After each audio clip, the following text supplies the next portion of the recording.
Alors, une réaction, hein. Ça a été une surprise, cet article dans le Parisien, alors que l'instruction, manifestement, est en train de se clôturer.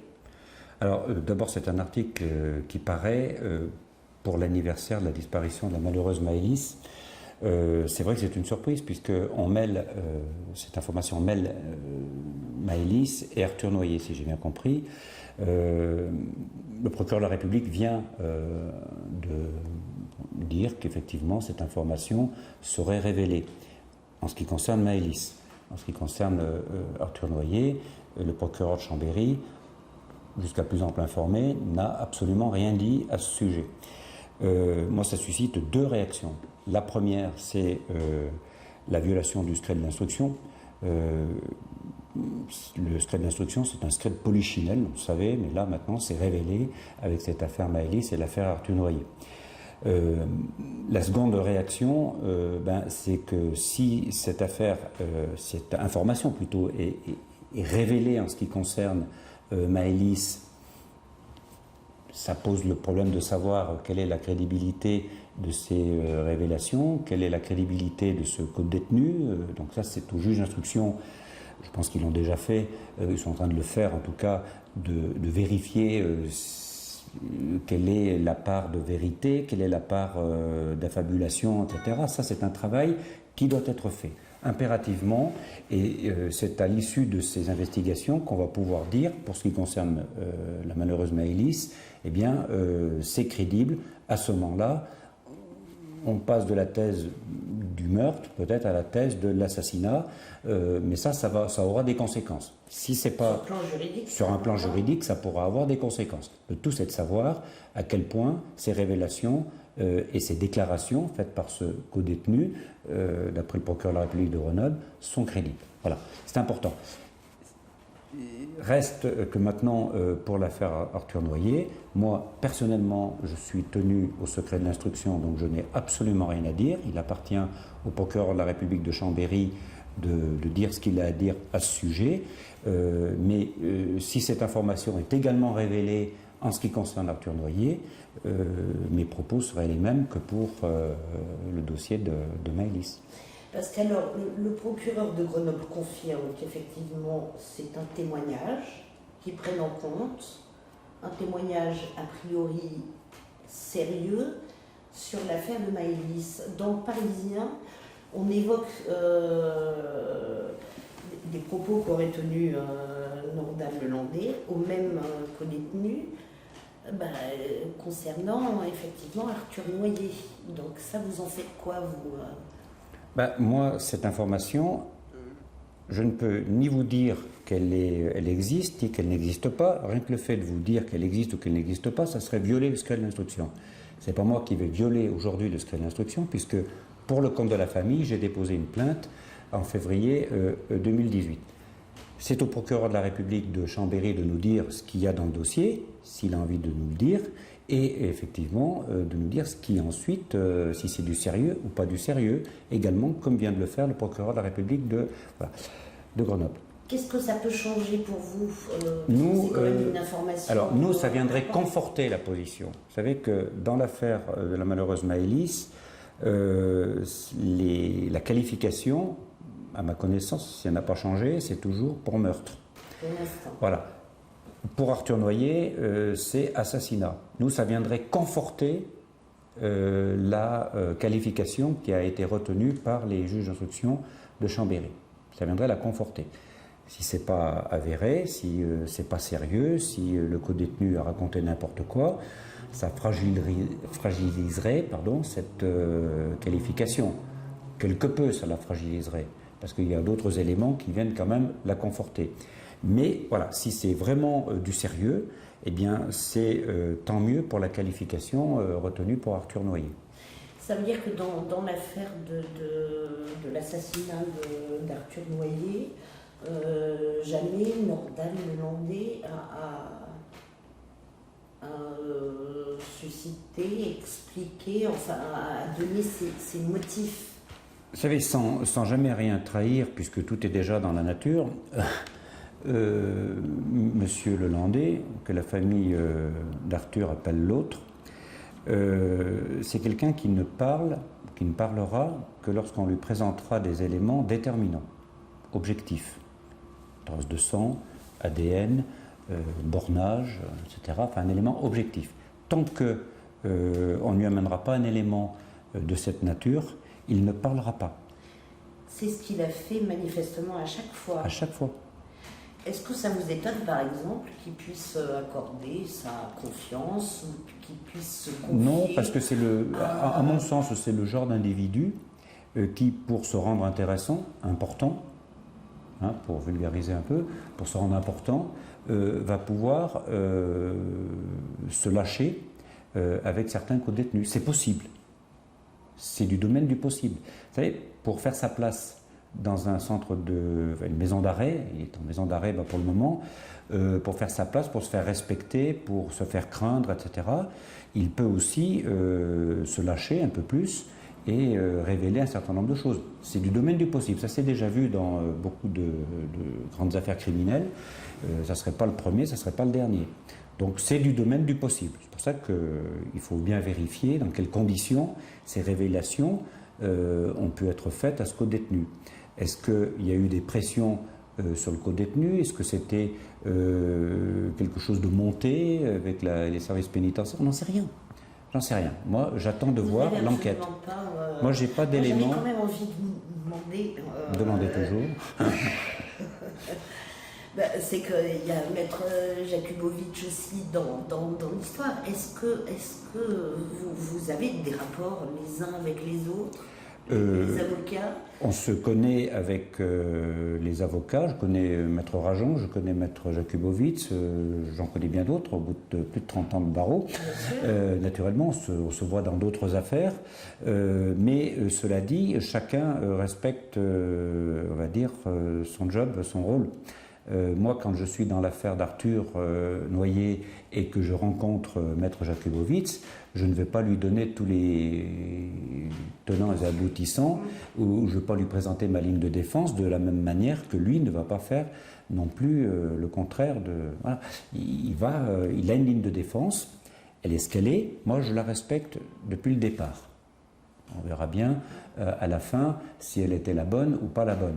Mais je respecte sa ligne de défense. C'est vrai qu'on a des rapports, on peut discuter sur tel ou tel acte qui a été demandé par un juge d'instruction, sur tel rapport, par exemple, conclusion, on peut en discuter, se dire, moi, ces conclusions ne me conviennent pas parce que si, parce que là, on peut le faire, on le fait. C'est naturel, les magistrats honteux le font, les magistrats grenoblois peuvent aussi correspondre avec les magistrats de Chambéry, c'est aussi possible. Ça ne va pas se savoir. Vous comprenez quand même qu'il s'exprime peu sur ce dossier. Mais moi j'ai une autre affaire qui est médiatisée, qui est en cours sur Grenoble, où je m'exprime très peu. Parce que je suis du côté de la personne qui est mise en cause. Et l'intérêt du conseil de la personne mise en cause n'est pas forcément de communiquer à tout va. Donc je peux comprendre la manière dont mon confrère Jakubowicz réagit dans cette affaire. Alors concrètement, sur le plan juridique, qu'est-ce que ça change pour... les deux affaires sont liées. Ouais. Alors elles sont liées par mais elles ne sont un pas seul homme. jointes. Mais elles ne sont pas jointes. C'est bien normal. Et à ce sujet, nous en avons discuté avec la famille Noyer. Nous ne souhaiterions pas que les deux affaires soient jointes. Parce que on ne voudrait pas que l'une des affaires absorbe l'autre. Alors, Arthur est décédé le premier. On ne voudrait pas qu'elle fasse de l'ombre à Maëlys. Et réciproquement, on ne voudrait pas que l'affaire de Maëlys fasse de l'ombre à Arthur. On voudrait que chacune des deux victimes ait droit à un procès qui lui soit propre, qui lui soit dédié et complètement dédié. Ça, c'est important pour les familles, mais c'est important aussi pour leur mémoire. On ne pourra pas mélanger à chaque fois. Bien sûr que dans le cadre de l'affaire d'Arthur, si elle est plaidée la première, on va reparler de ce qui s'est passé dans l'affaire de Maëlys, parce qu'il y a des similitudes, voilà, et réciproquement. Mais il ne faudrait pas que ça se passe en même temps. Parce qu'il y a forcément une des deux victimes qui en pâtirait au niveau de la portée du procès. Alors là, j'ai compris qu'il va falloir appeler Chambéry. Il faudrait appeler M. le procureur de Chambéry. D'accord, mais pour le coup, on évoque la fin de l'instruction, en tout cas pour Grenoble. Vous en êtes tous sur... Nous, sur Chambéry, j'entends sur une porte ouverte, on a eu un interrogatoire auquel j'ai participé de près de 5 heures au mois de juillet. Voilà, il y a des... Qui s'est déroulé comment ? Très bien, il y a eu des questions, il y a eu des réponses qu'il a bien voulu donner. Hein. J'ai expliqué dans la presse, au sortir de cet interrogatoire, que, pour reprendre l'expression de mon confrère intervenant pour M. Lelandais, il est soi-disant sur la voie de la vérité, mais cette vérité est encore loin à atteindre. Il parlait de chemin de la rédemption. Là encore, c'est encore loin. Voilà, il y a encore des choses à dire. Et je pense que c'est le procès d'assises qui nous amènera des réponses. Je ne dis pas toutes les réponses, je dis des réponses qui nous manquent. Si cette information est révélée également pour Arthur Noyer, ça serait intéressant. Ça sera intéressant. C'est quelque chose qui pourra effectivement le faire accélérer vers cette vérité dont il dit qu'il veut atteindre. Sinon, c'est le procès d'assises qui va le contraindre à dire cette vérité. Vous savez, les contradictions, quand vous êtes dans un bureau de juge d'instruction, c'est facile de vous contredire. C'est facile, on est dans un comité restreint. Voilà. Quand vous êtes dans une cour d'assises, ouverte au public, où il y a plusieurs magistrats professionnels, où il y a des jurés qui sont là pour rendre une sentence, il y a des familles, les contradictions, c'est plus difficile à les maintenir. Vous vous dites que le procès, c'est peut-être l'occasion de... C'est souvent l'occasion, mais ça sera l'occasion où là, il devra vraiment aller, et très vite, sur le chemin de la rédemption. Vraiment. Et du coup, pour Arthur Noyer, vous avez une échéance, vous avez alors, parce que là, on nous dit... alors, sans... vacances, donc on ne sait pas, mais grosso modo, le procès pour... Alors, le procès, ce sont deux instructions différentes, vous l'avez bien compris. Deux juges d'instruction, 3 sur Grenoble, 2 sur Chambéry. Donc, deux cours d'appel différentes, deux cours d'assises différentes. Donc, Grenoble va fixer cette audience en fonction aussi des autres affaires qui sont en cours. Mais on parle ici du printemps 2020. Moi, je pense que Chambéry, mais je peux me tromper, hein, mais je pense que Chambéry, ça sera après.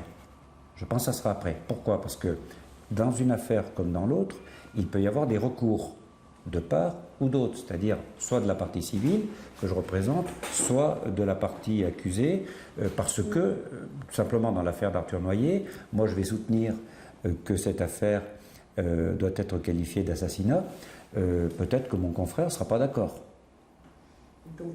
Donc il y aura forcément des recours. Les recours, ça prend du temps. Ça peut aller dans la chambre de l'instruction, et ensuite ça peut aller dans la cour de cassation, dans la chambre criminelle. Donc ça prend du temps, il fait des mois. Donc si, en l'absence de recours, ce procès peut se tenir en 2020. Vous dire que ça sera le premier semestre, le second semestre, j'en sais rien. Moi je pense que s'il doit se tenir, il peut se tenir second semestre, à mon avis. Mais il ne faut pas qu'il y ait de recours. Comment la famille vit ça parce que, alors, par exemple, la maman de Maëlys n'a pas souhaité faire de cérémonie aujourd'hui. Elle a mis un post sur Facebook. C'est un peu compliqué avec... C'est très compliqué, si vous voulez. Bon, moi, du côté... Alors, je connais un peu la famille les parents de Maëlys, mais je connais surtout les parents d'Arthur. En ce qui concerne les parents d'Arthur, je les ai eus par SMS encore hier et puis ce matin. Je les aurai tout à l'heure au téléphone. C'est très dur. Aussi bien l'anniversaire du décès de Maëlys, parce que ça reflète directement sur ce qui s'est passé pour Arthur. Ce qui est dur, c'est de voir passer ce type d'informations et de ne pas être prévenu à l'avance, notamment par les journalistes qui font passer ces informations qui sont quand même importantes. La preuve, c'est que ça génère après une multitude d'interviews de part et d'autre. Ça fait mal à la famille. Alors je suppose que pour la famille de Maëlys, ça doit faire mal. Et puis ça tombe en même temps, à peu près, voilà, alors que l'information, ils l'ont depuis le mois de décembre. Je pense que c'est quelque chose qui aurait... Bon. C'est pas, c'est très lapidaire, hein, Voilà, peu importe. Cela dit, bon, vous me posez la question, moi je vous dis que c'est très dur. Et ces deux familles, je suppose que c'est pareil pour la famille de Maëlys, mais ils souffrent en silence, en profondeur. Et la famille d'Arthur, alors elle est résolue maintenant. Elle n'attend plus rien de Nordal-Lelandais. Les parents d'Arthur n'attendent plus rien de Nordal-Lelandais. Une part de vérité peut-être. Oui, s'il a bien envie de la dire. De toute façon, ils savent que la justice fera en sorte qu'elle soit rendue. Pour le coup, il y a juste une ligne. Il y a juste une ligne. Celui-ci avait refusé de lui accorder une faveur sexuelle. Vous voyez comme c'est insultant? Ça veut dire que Arthur aurait proposé une faveur sexuelle à Nordal-Lelandais, si j'ai bien compris. Ah ben non, j'ai vu des commentaires sur Facebook qui... Non, mais quand vous lisez cet article... Lelandais lui aurait également confié avoir tué le caporal Arthur Noyer, car celui-ci avait refusé de lui accorder une faveur sexuelle. En gros, il a pas pu coucher avec lui. Voilà. Donc oui, bon, j'ai peut-être lu trop vite. Mais j'ai vu des commentaires comme ça, un peu alambiqués sur Facebook, je me dis c'est bizarre. Là, en tout cas, c'est clair, mais c'est lapidaire. Ça... De toute façon, celui qui a écrit ça a forcément eu en main les révélations. Et vous allez en faire quoi, là, pour le coup, de ça? Ben, moi, je découvre ça ce matin. Je vais voir avec le juge d'instruction sur Chambéry. Je vais voir avec le procureur de la République également, parce que voilà, il faut que des investigations, je vous ai dit tout à l'heure, soient faites sur la crédibilité, on va dire, du bonhomme et des révélations. Parce que là, le proc de Grenoble, il confirme juste par rapport à... Que c'est sérieux. Que c'est sérieux, mais uniquement... Alors, on pourrait penser aussi, selon le communiqué du procureur de la République, si on prend le contrario, c'est que si c'est sérieux d'un côté, comment ça ne pourrait pas l'être de l'autre? Voilà, donc c'est pour ça que j'attends qu'effectivement... Alors, mise en cause conteste les propos tenus par cet ex-co-détenu. Et alors en plus ils disent que c'est un co-détenu, mais dans l'article, ils disent tout simplement que c'est par voie de promenade. Oui, c'est un détenu, quoi. Zone interposée, parce qu'il n'est pas... Il n'est pas avec un... Bah oui, c'est pour ça qu'il faut vérifier ce qui a été affirmé, parce que si c'est... Vous n'avez pas du tout eu le proc de Chambéry? Ah ben non, parce que moi je suis arrivé ce matin, ça tombe. Ouais, je peux éteindre.